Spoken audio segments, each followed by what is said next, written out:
tocmai pentru a ne cunoaște. Omul care scrie cel mai mult despre literatură. Tânărul, probabil, cel mai harnic și cel mai ascultat dintre foiletoniștii momentului cu o carte în care nu dispare Matei Caragian. Și cu Mircea Mihăieș, fiindcă ultima carte a lui Mircea Mihăieș, legată de un timp al culturii și mai ales de o miză, carte cu miză despre condiția umană, carte despre doliu. Faptul că Mircea Mihăieș este la Institutul Cultural ne îndreptățește să implicăm Banatul într-un dialog de cultură mai viu, așa cum l-a implicat și Lucian Alexiu cu editurile sale.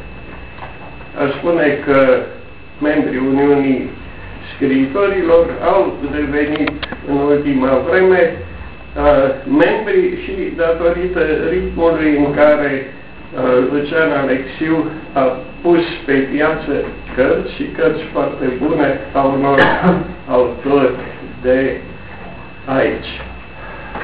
Despre Dana Popescu s-a vorbit foarte frumos, s-au spus lucruri importante.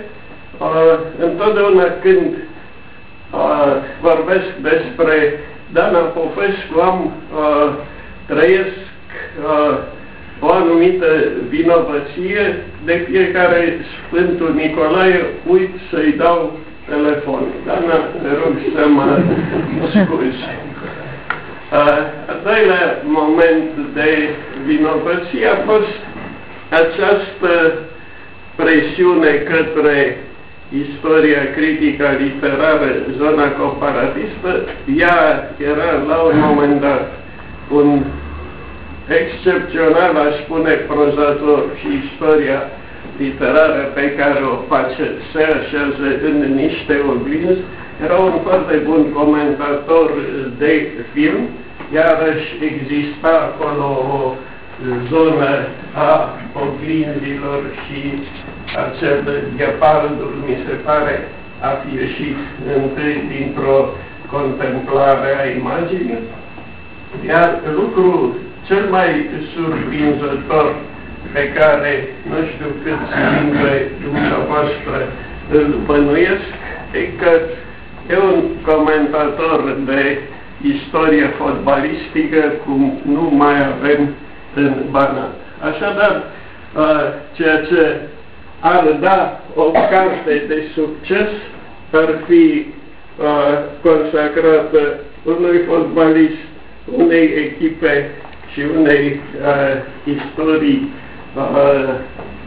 care să îi asigure un succes neobișnuit de viu. Cărțile sunt într-o actualitate pe care trebuie, înainte de toate, să o înțelegem. Atunci când se comentează teatru care a fost, una dintre cărți despre teatru care a fost, se povestește, acești autori n-au nicio valoare, au fost prolet cultiști. Sigur că da, au fost prolet cultiști. Programul politic a anilor 50, a anilor 60, însemna o atenție deosebită pentru cultură. Cultura însemna propagandă. În momentul în care ieșeai în teatru și în film, arta adevărată devenea subversiune. Un mare actor prezenta nu numai ceea ce are însemna un program politic, ci o demnitate și o esență umană. Atunci, mari actori care existau în anii 50, marele teatru de acolo, nu însemna numai propagandă, ci însemna și artă. acel baranga cu mielul turbat al său, însemna o anumită deschidere către comedie. Însemna o artă a comediei. Trebuie să-i înțelegem pe scriitorii care au fost. Trebuie să înțelegem că esența scrisului în anii 50, în anii 60, nu e legată de programul comunist, ci de un anumit program de creație. Felul în care ies în cultură cei mari, Marin Preda, Petru Dumitriu, Eugen Barbu și așa mai departe, felul în care acești mari scriitori se așează în cultura română, evocă o eternitate a culturii. Sigur că în momentul în care spunem vai, acesta a trădat cultura, atenția este confiscată de negație și întotdeauna citim cu mare plăcere pagina 1, n-am un ziar aici, pagina 1 a unui ziar oarecare, în care